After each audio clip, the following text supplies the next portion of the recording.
It's actually really fun to see everybody. It feels like Tokyo was already years ago.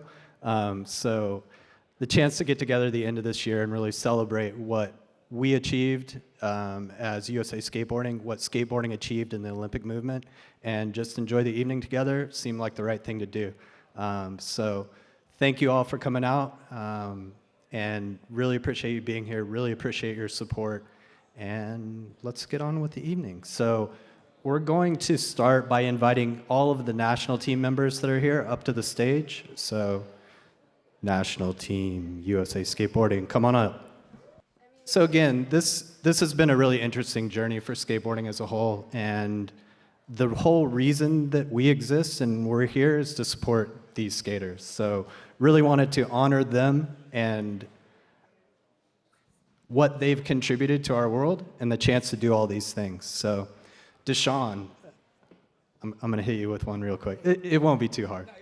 I just want to get from your viewpoint a little bit about how your world's changed over this year and with skateboarding's Olympic inclusion. So pretty much my world kind of changed because it was a little bit, the environments were different to adapt to.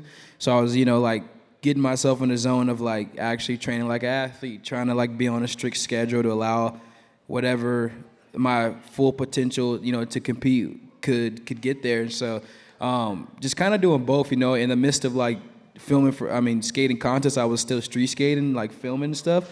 So I was just trying to still have a balance of like blending those two worlds. And it was, at times it was hard and it became like an uphill battle, but just trying to stay solid and like push through just competing and like nerves and everything. I was just like that. I found myself dealing with that being like the most fight. And it was fun. It was great experiences. I had a great time, and I for sure want to do it again. And it's cool to kind of be alongside with all the other amazing skaters and just travel the world and do fun stuff.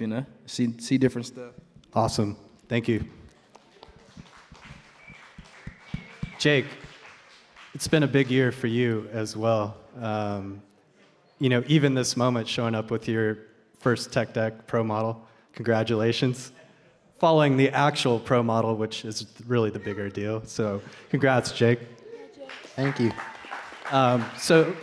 Same question, really. How has your world changed through Olympic inclusion of skateboarding, and how are you thinking about things as we move towards Paris? My world's changed quite a bit. Back home in Sarasota, I'm kind of like a celebrity now. Like everybody, everywhere I go, so that's different.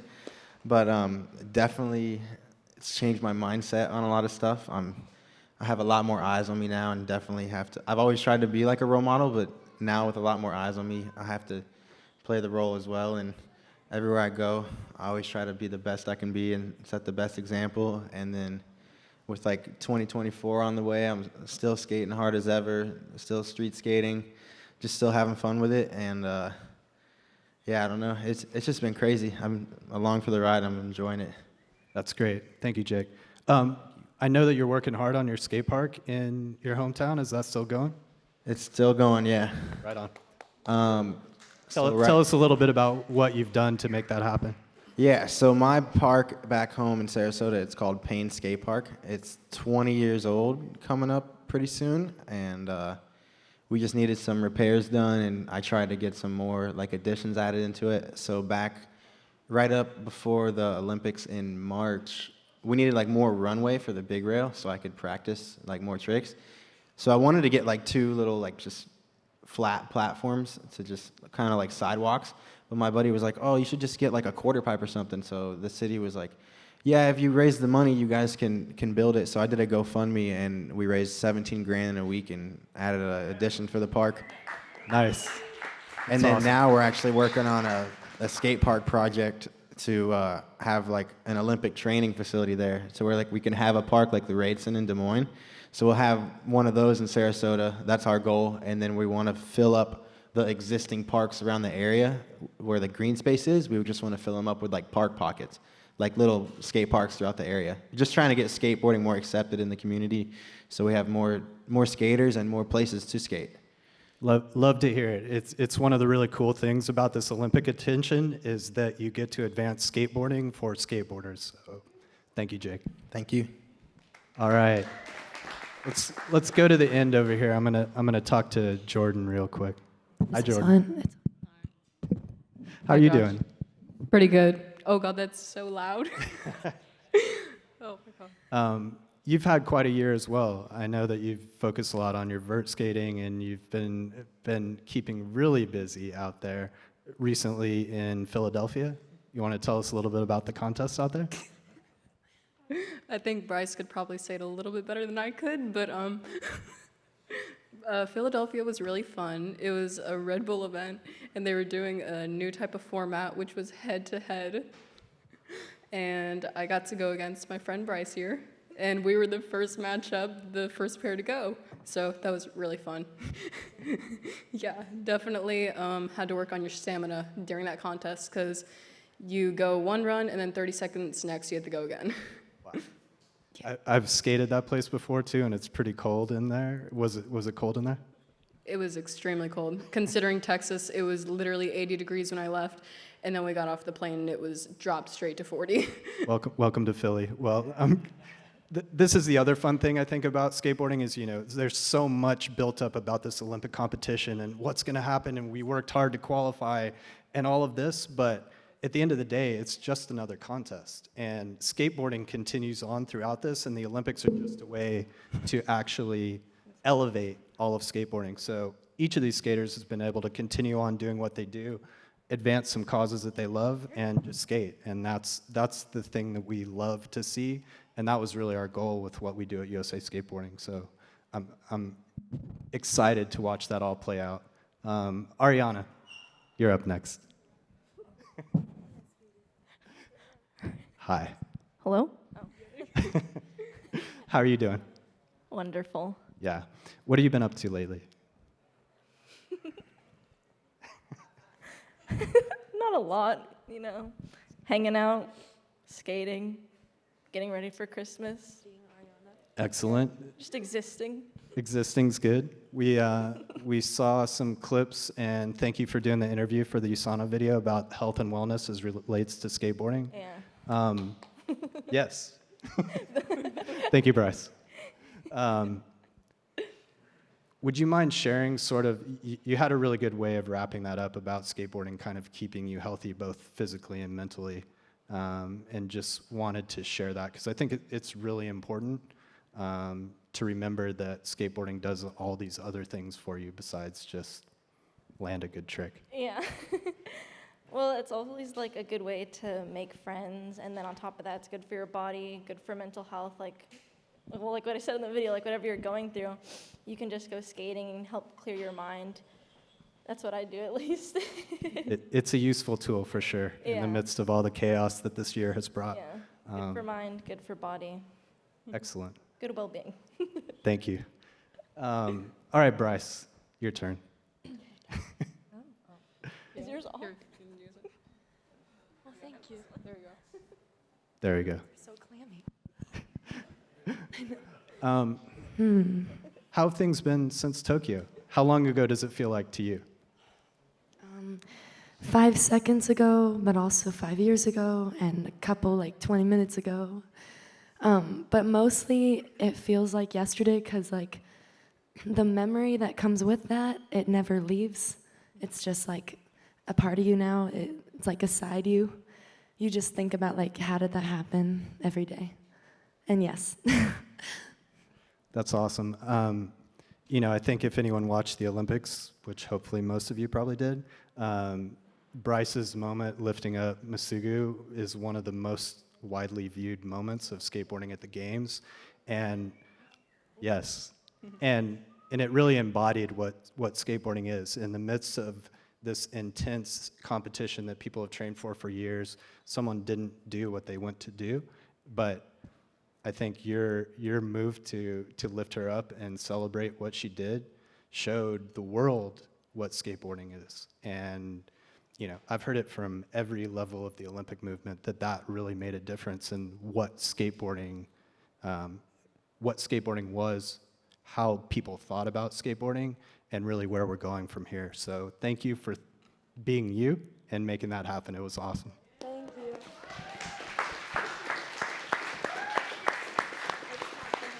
Me. Yeah, what up, Mario? Mario. Fashionably late, we love it. It's all good.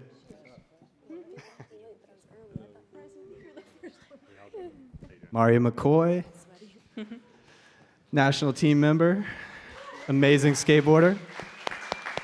You just walked right into a question right now. How you been? I've been good. What have you been up to this year?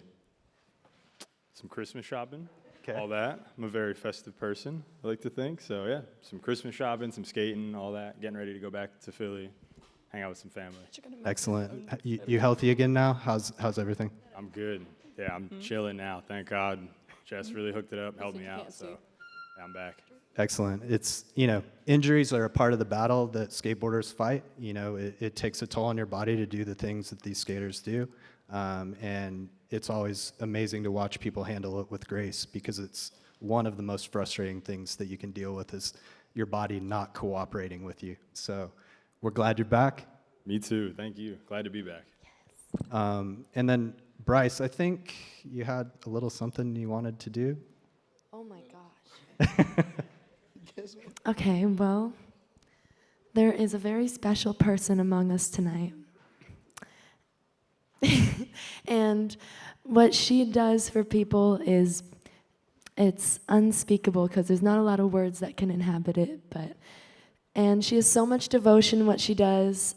And as you know, when you have a big passion or you have something that you look to all the time, your heart, it just basically, all of you just goes towards it, and everyone sees it. And everyone can see her as a star, as a limelight, as a beautiful person, and her beautiful 540s. But it's her birthday tomorrow, and Yeah. I was hoping we would all sing happy birthday to Jordan tonight. Let's do it. All right, but you got to lead. I'm going to hold the mic pretty far. Happy birthday to you. Happy birthday to you. Happy birthday, dear Jordan. Happy birthday to you. We love you, Jordan. Yeah, happy birthday, Jordan. Thank you very much. And there's a cake that we're going to bring out. So if anyone loves cake. Cake. We got cake. Happy birthday, Jordan. Well, all right. Oh, here he comes. She's number one. Yeah, Mickey. 1 year, number one. We're going with number one. The most special birthdays are when you turn 18, and that's where we are tonight. She's 18 years old tonight. Well, Happy tomorrow. 18th Tomorrow. birthday. All right. Make your wish. Yay. Happy birthday, Jordan.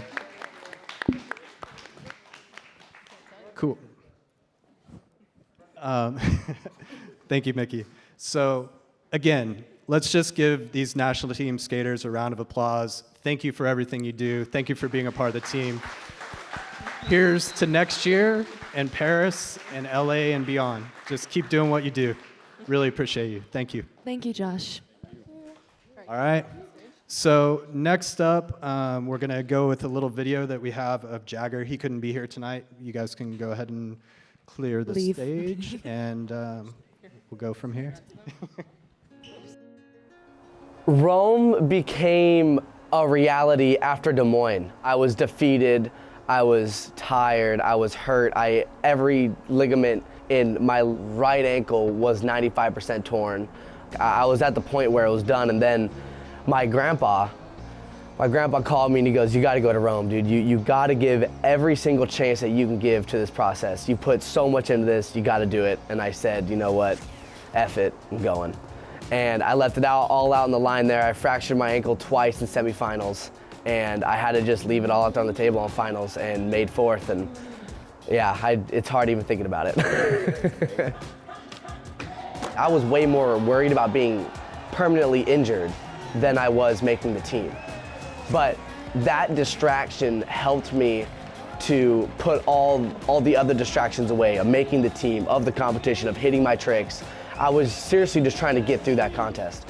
And on that last trick where I needed that 9.4, that was kind of at the point where I'm not afraid to take the last shot. I'm not afraid to go for the win. I'm not afraid of that pressure. So I left it all out there. And luckily it went my way, and sometimes it doesn't, but that time it did. Nothing about Tokyo felt like a normal contest until we started competing. And then once I got into the mindset of competing and once I was back in the groove, that's where I felt at home.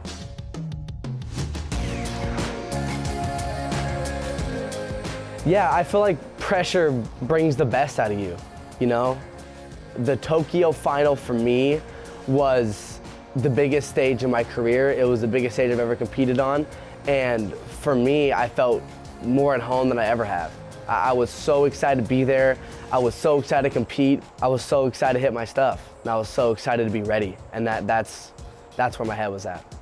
Yeah, I mean, to be able to be one of the first medalists alongside those two amazing skateboarders, you know, it means the world to me. I grew up in an environment where competing for your country was the biggest goal and the biggest opportunity. And obviously my whole way up to making the team was hectic enough. And to come out with a medal just felt like all that hard work was meant for something. And, you know, it made my year. So that's our men's street bronze medalist at the Olympics. Congratulations, Jagger. We're going to show an Olympic highlight video that Joe Kralik put together. Thank you, Joe. But before we do that, I wanted to thank our sponsors personally. You know, none of this is possible without the support of our sponsors in the USOPC, and it makes all this happen. You know, we've set up an organization that we've tried to center around the things that make skateboarding great while we can advance the careers of the skaters that are part of our national team and the Olympic team. So thank you very much to Nike SB, Toyota, ProTech, Tech Deck, USANA, Jessup Grip Tape. And also thank you to our sponsors that helped make tonight possible: Bones Wheels, Pal Peralta, Black Plague, Gnarly Wood, and Acoustic Underground. So thank you all very much. And we have some really cool raffle items tonight, so I apologize to anyone who's watching online, but if you're here, you can actually go win some pretty cool stuff. So check that out when you get a chance. And next up, we're gonna look at this highlight video from the Olympic Games. So let's go ahead and roll it. Thank you.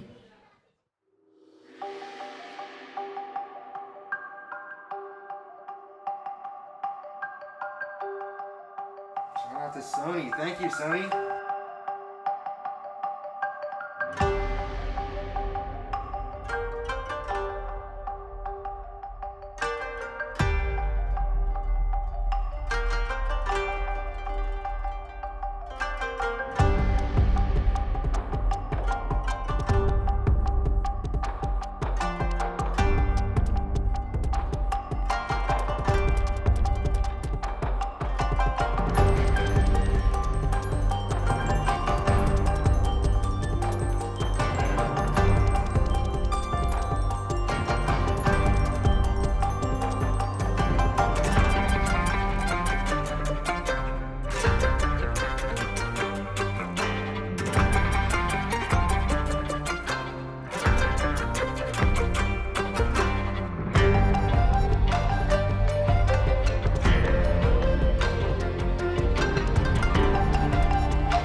Sony actually provided us equipment and gave the team cameras, so I wanted to say thank you to them for that. It was really fun to be able to capture that content in that environment.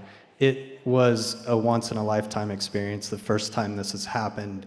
The things you don't see in the video is how hot it was, how much time and energy was spent going back and forth to the venue and dealing with the regulations of COVID in that situation. So again, our skaters are used to being able to adapt to the situations we're in, and it went as smooth as you could possibly imagine. I think that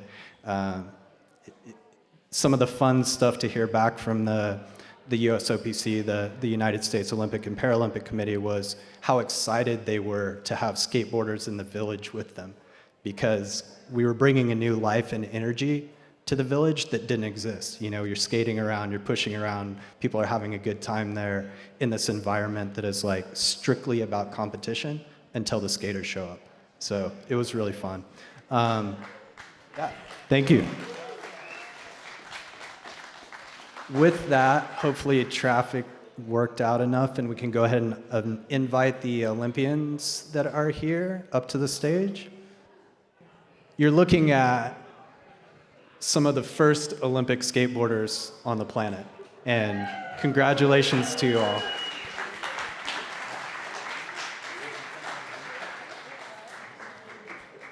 And tonight we thought it would be fun to just talk to them a little bit about what their experience was like in Tokyo, share some of that with you, and also talk about what they're thinking for their skateboarding moving forward. All right, so I've talked to Jake. I'm gonna start with you. I'm gonna start with you, Jordan. How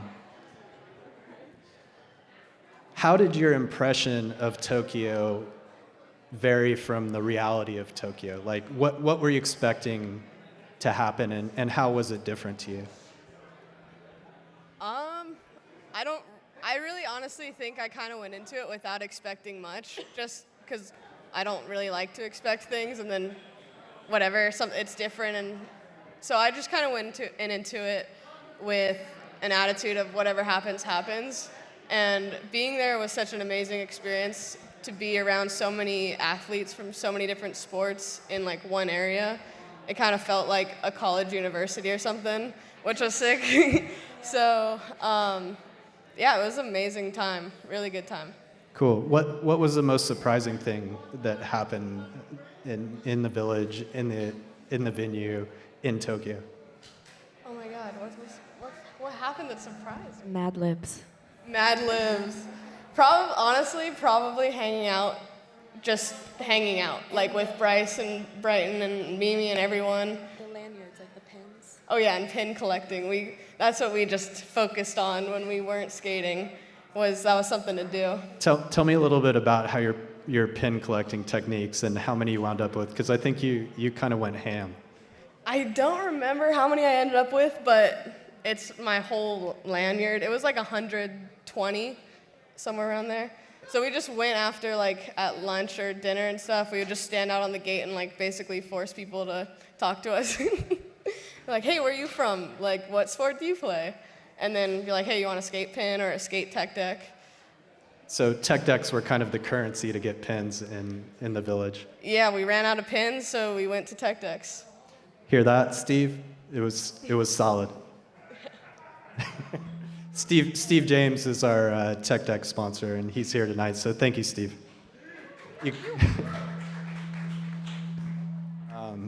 All right, we'll just go down the line. Bryce, you made the finals in the Olympic Games.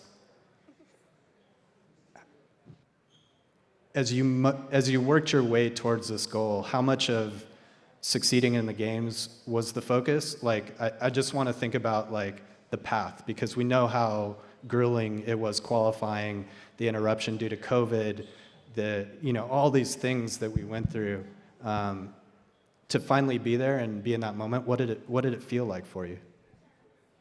I think that's kind of the answer. It didn't feel like I was feeling it. Like it felt, I always just say surreal, because you go places and you usually know what's going to happen, or you know the outcome, and I feel like being there with the people that I love, like my family, having him beside me just felt like a replica of what we've been doing our whole lives, just skateboarding together in this era of never-ending friendship. And I feel like, for me, the whole competition, it felt as if it was like a performance just for us to be who we were, really. So that's, yeah, it's beautiful. Awesome. Thank you, Bryce.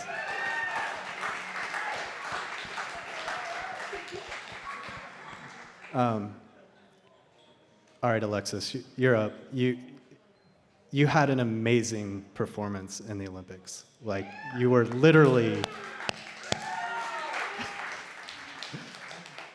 one trick away from medaling in the games. And I know that it's hard to think about it that way, but I think it's actually, it's a thing to celebrate. Like, it's literally that. We know how hard skateboarding is. We know that one trick makes a difference sometimes.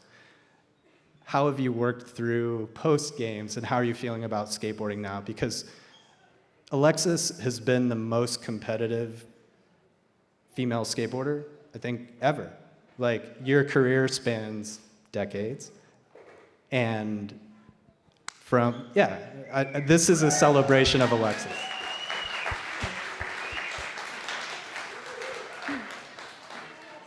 Well, I mean, I guess for me, what I found surprising, I mean, leading up to it, I get nervous in every contest I skate in, like nervous to the point of like feeling sick, and despite having done it for years, it's never gotten any better. So I just kind of imagined that this would be like the absolute worst I'd ever felt. And that's kind of what I was anticipating. And but actually, I think that something about just being there, and that, you know, like, we were the first to do this, like, even just, you know, if you, in a normal contest, you do badly, you walk away. I mean, it's bad to say with nothing. I guess you have the experience and all of that, but you walk away with nothing and you're just frustrated with yourself. And this, it was like, I just kind of kept telling myself, like, the moment I, like, roll onto the course, I'm an Olympian, I was here, I did it, like, that's something, you know? So I kind of, like, I don't want to say I had low expectations, because I always felt, like, capable. I felt like I was capable of, if the best happened, like, if I were able to skate my best, I knew I would be able to do well, but I was honestly just, like, trying not, like, to actually not have expectations and try to enjoy it, even though that's what people have told me for years, like, oh, just have fun, and it's just so hard, like, in the moment, you know, that your nerves get the better of you. But in this instance, it was like, you know, 98 degrees, and it's just such a bizarre set of circumstances. Like, we were all there, like, this never happened, there was no audience, it was just like, might as well just, you know, go for it. And yeah, I mean, yeah, I did so much better than I expected to, that, like, in the end, yeah, it was a little bittersweet, because then I was like, oh, I didn't think I'd make it to the finals, and I didn't think I'd, you know, so afterwards I was like, you know, did the same, like, oh, I should have done this, or I should have done this, but now that I've had some time and space from it, it's like, the, you know, the flip side of that is, you could mess up on one trick earlier and not even make it into the finals, or not even, you know, it's like, at the end of the day, it's just one day where you're skating. It's like 1 hour. So it was crazy, so much build-up, and for me, it was really rewarding. Like, I felt really fortunate that it happened to be a good day for me, and because that was a really, it's been years, you know, like, not necessarily leading up to this. Like, I didn't know it was gonna lead up to this, but so yeah, it was very emotional for me. Well, it was amazing. Thank you. And I think the point that Alexis makes is they're all Olympians for the rest of their life. You know, it is something you get to take away from this experience in a very different contest that actually just felt like skateboarding. And so I love to see that, and I'm glad that that's where you've kind of settled on this whole process. Jake's hungry. I love it. You know, you worked as hard as anyone to try and get to the games. And just tell us a little bit about your mindset and dealing with the process of getting to Tokyo. Yeah, so in the beginning, it was Rio, right? That was the first one. Yeah. It was 2019, right? January? January 2019, this all started, if you can believe that. Yeah, so Jagger actually was supposed to go for Team USA, like to qualify, and I think he ended up like hurting his ankle or something. So Mark Waters gave me a call and was like, "Hey, we need one more guy to come down here. Do you want to come skate this?" And I was like, "Sure, yeah, I'd love to." I didn't have a board sponsor at the time. I didn't really have. I just had like Bones, Flow, and Nike, and a couple other ones, but. Yeah, I flew down there, like never been to Brazil before, didn't have any expectations, and ended up qualifying into the SLS like roster for the year. I was literally like at the bottom, and then just started traveling to all the different contests and slowly climbing my way up the ladder. And then it was in the Rio at the end of the year, I placed second, and that really boosted me up, and I was in second place for the Team USA spot. And then COVID hit. So we kind of took a little break from that. So like in between all these contests, I was filming for a Thrasher part, but I would always be like selective of what spots I would skate or when I would skate because I didn't want to get hurt before the contest. So then COVID happened, and that really opened the doors for me, and I got to film my Coastal Concrete part in that whole year. And that kind of opened the doors for me in the street skating side of things. And then 2021 came back around, and we did the Nationals at the Barracks, we did Dew Tour, and then we did Rome. And then Rome, it was kind of like make or break for me because I was in third place, and Deshaun and Jamie were hot on my tail, and I ended up making the finals and squeezing it in there. And then I found out that I was going to Tokyo. So it was a nerve-wracking process, but I was happy to be along for the ride, and I was stoked to make the team for the first ever Team USA for the Olympics. Thank you, Jake. Thank you. Yeah, it's been amazing to watch these skaters grow throughout the past 3 years through this qualifying process, through the challenges that the world has faced. And, you know, we said it in the Journey to Tokyo TV show, but this is the first year that there weren't contests on a regular basis. And at first you go, oh, that's going to have this impact, but I actually think it freed up the skaters to explore the creativity and the fun of what they do and allowed them to come back to competition even stronger. So it was amazing to watch what you were all able to achieve in the midst of this uncertainty. And again, just congratulations to some of the first ever American Olympians right here. Congratulations. Oh, Bryce. Yes? I just wanted to say, yeah, during that period of time, Mariah said something that really, I think we all saw as a really beautiful thing. She said, we all fell back in love with skateboarding again during that time. Yeah, Andy, was that Andy? But I think that's important and imperative for the world to know because, like, when you fall back in love with something, it's just because you learn to see all of the residual and the surrounding parts around it. And sometimes you can be so direct with what something has to be that you forget about how you really, really want to see it, you know, from a standpoint of really like what your heart wants rather than what you feel like you have to do, what's mandatory.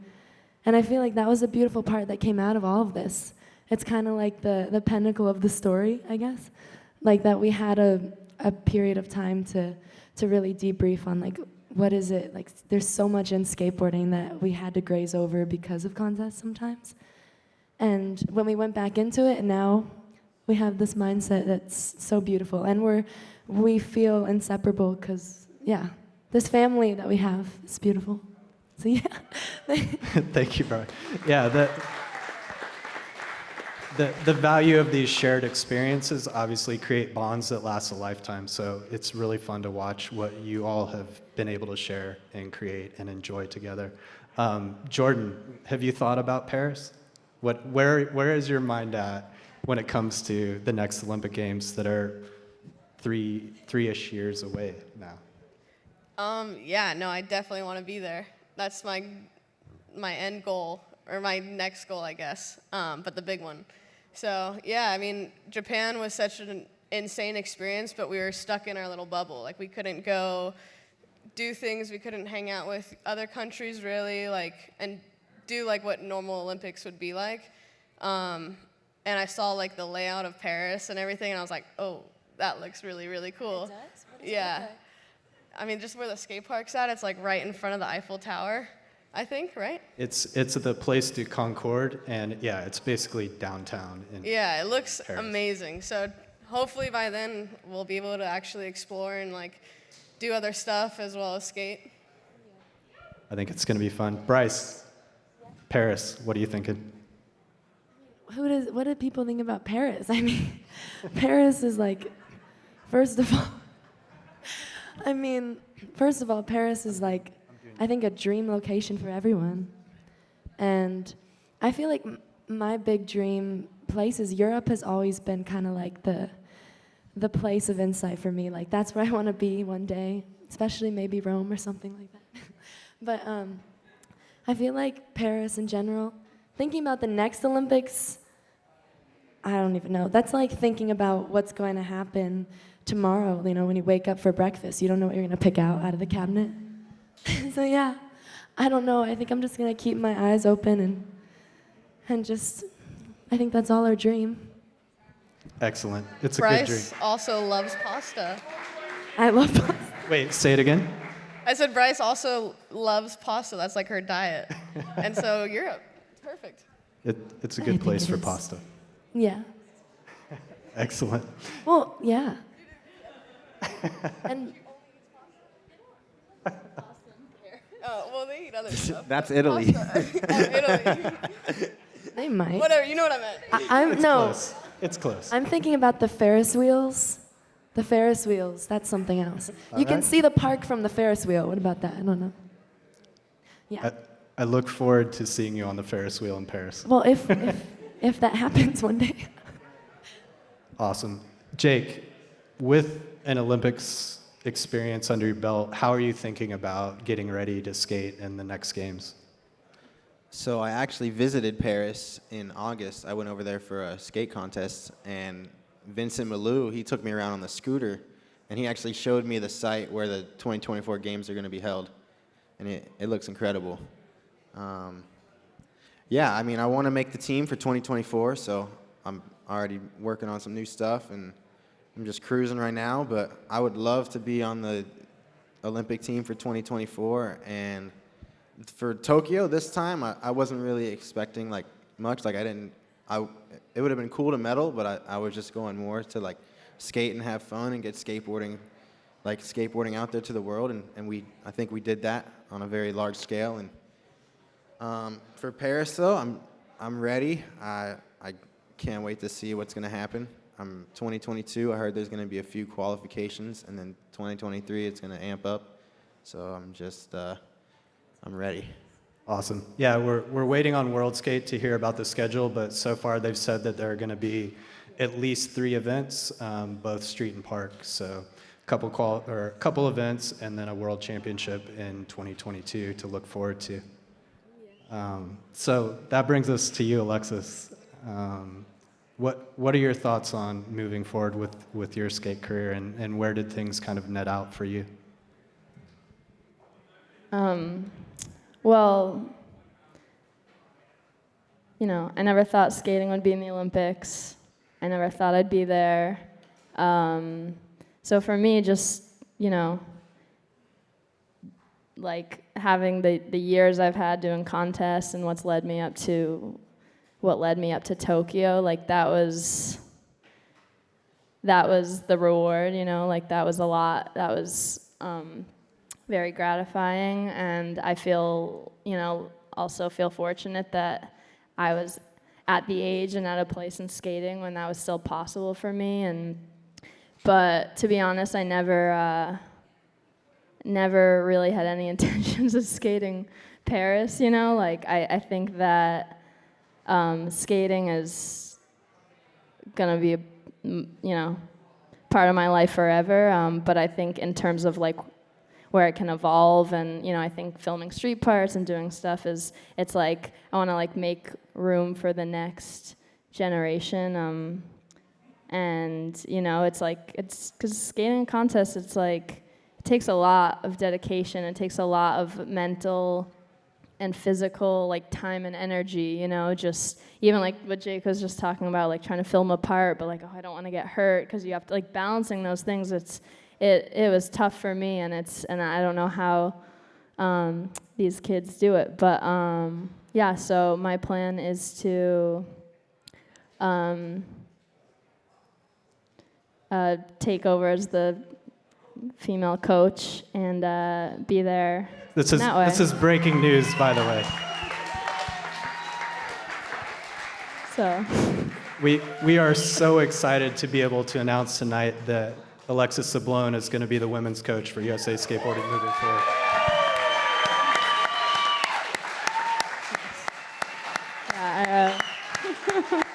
Yeah, I'm excited to work with you, and of course Mimi and Andrew and you guys, and Oh my gosh, yes. She's I'll be seeing you too, but no, yeah, I think I'm excited to be there in a different capacity, and also Paris. It's not just about pasta. Paris is just like one of the most beautiful cities in the world, so it's going to be awesome. Yeah, so again, we are so excited to continue adding to our team at USA Skateboarding. The strength of what we do as an organization is based on the people that are a part of it, and adding someone like Alexis to that roster only speaks to the future that we're going to have. So thank you, Alexis. Thank you.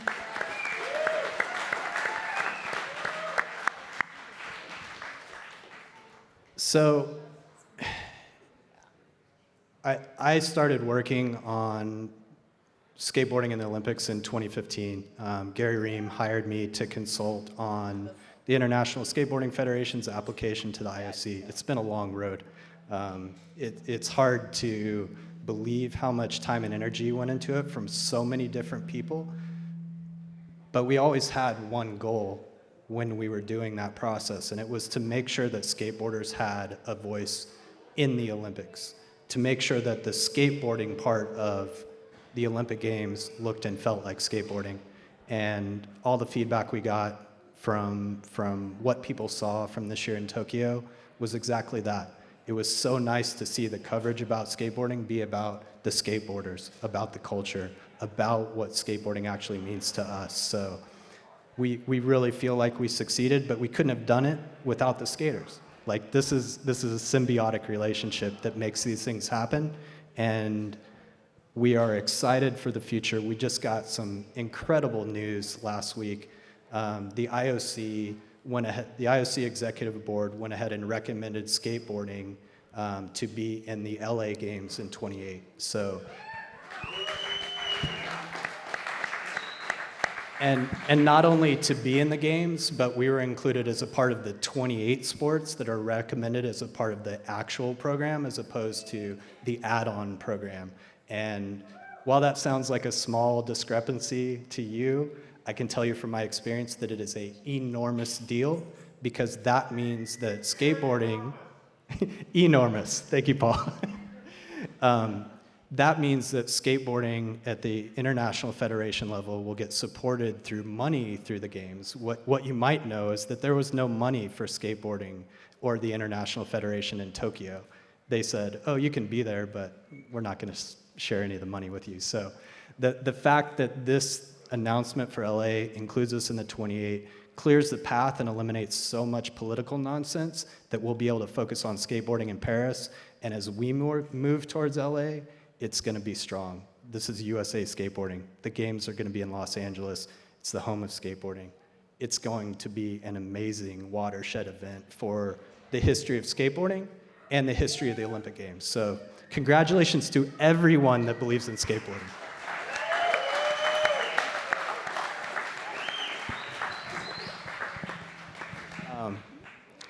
And, you know, as an organization, we got thrown into the fire when we were recognized in 2018 by the USOPC. It was like, okay, you're recognized, and you got to figure out how to get to the Olympics in a year and a half. Good luck. they obviously supported us and helped us through that process, but it really was all hands on deck. How do you do this for the first time?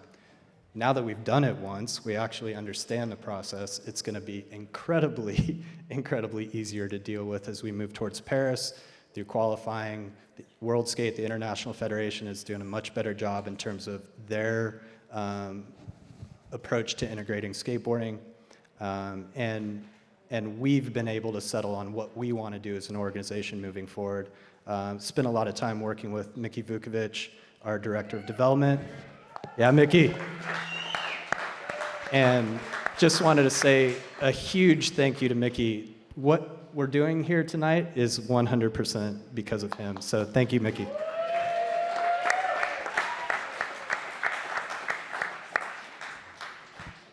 So we've looked at the things that we do as an organization. We obviously understand the high performance side, the elite athlete side of what we do. The goal is to get to the games, to win medals, to do all those things on the competitive side of skateboarding. What we've been able to do, because we're skateboarders, is use this Olympic inclusion to help support the other sides of skateboarding. And we've really settled on this idea of skateboarding for all. So how do we share this experience of skateboarding with as many people on this planet that want to do it, as many people in the United States that want to do it?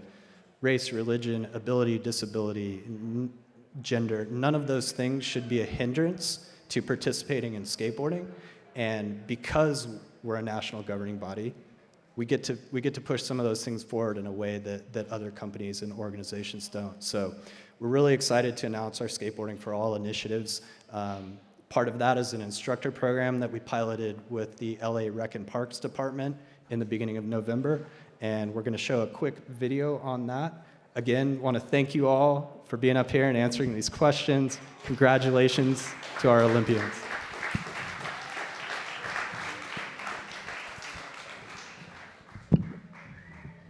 And so we'll go ahead and roll this Skateboarding for All video. And oh, I am the luckiest man. Thank you, Bryce. So we are here at the LA Parks Play LA event, and here we have USA Skateboarding's inaugural Skateboarding for All clinic, introducing kids and adaptive athletes to this awesome world. Skateboarding for All is USA Skateboarding's new initiative to help kids learn about skateboarding, touch it, feel it, and try it. We have instructors out here on this amazing course built by California Ramp Works, really introducing skateboarding to hundreds of kids for the very first time. And this is a new initiative for USA Skateboarding, and it's about taking the excitement of Olympic skateboarding and bringing it down to the community level. Today is important just because we get an opportunity to share skateboarding with kids that otherwise may not have the opportunity or means to skate. Today's the highest, and that's what keeps me driven, is you stoke out kids at these Learn to Skate clinics, where we're going to show all kids, no matter if you got disability or not, that skateboarding's awesome.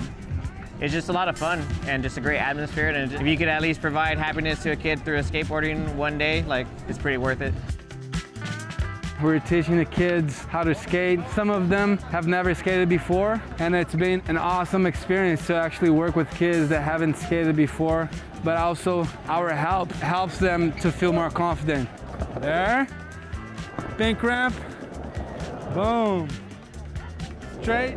My name is Maya and I'm 11. My favorite thing about skateboarding is going up the ramps because it's like very fun, because they teach you, they support you, and then if you fall, you just get back up. It's just so great to be able to help a kid through his first trick and kind of see that look on his face when you finally get that thing you've been working so hard for. It's a very special moment, so to be able to share it with them is really cool. For adaptive athletes and adaptive skateboarding especially, it's just really cool because they get to see other people that are in similar situations and who, you know, maybe beforehand thought that it wasn't something they can do, and now they can come out here, learn from some of the best adaptive athletes in the game, and see firsthand that it is something that is super fun and productive, and they can do it. Days like today are so important for the future because this is where we get the next generation of skateboarders. You know, start them early, show them the possibilities, and just keep growing the sport. The best way for us to grow the sport is to get out there and show the kids what they can do.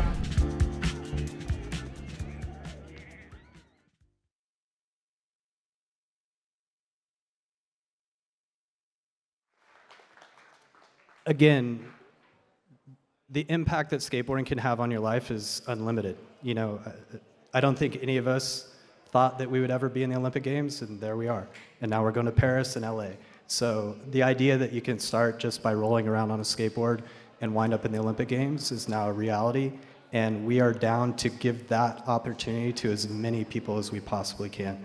So our two really big tentpole initiatives that we're looking forward to over the next 7 years ahead of LA are to get adaptive skateboarding and WCMX in the Paralympics. We are working towards that.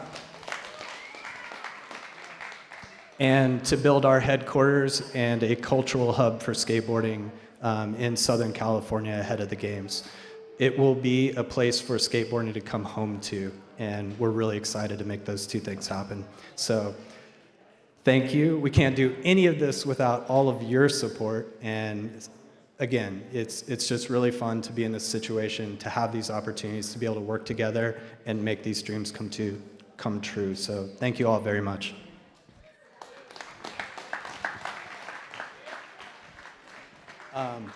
I just, obviously this is a huge team effort, so I wanted to thank our staff, Mimi Noop, Andrew Nicholas, soon to be Alexis Sablone, very excited, Vinicius Tinoco, Mickey Vukovic, Robert Brink, Peacock, Joe, MJ, Lee, Katie, John, all these people are working every day to make all of these things happen. And thank you. It's been quite a trying year for all of us, and I really appreciate the way you've all stepped up, so thank you very much. I also want to thank our board of directors. Again, none of this exists without Gary Ream's foresight to make sure that skateboarders had a voice at the table. He started USA Skateboarding, or the idea for USA Skateboarding, working with the industry in 2003. So he spent a really long time dedicating his time, money, and energy to making sure that we had this opportunity. Huge thanks to our chairman, Gary. Don Bostic, Brian Ridgway, Oscar Loretto Jr., Steve Rodriguez, Michaela Ramirez, Stephanie Murdoch, Lisa Whitaker, Nicole House, Deshaun Jordan, Jamie Foy. All these people sit on our board and help drive the direction of what we're doing as an organization, and thank you all very much. So, yes, a round of applause.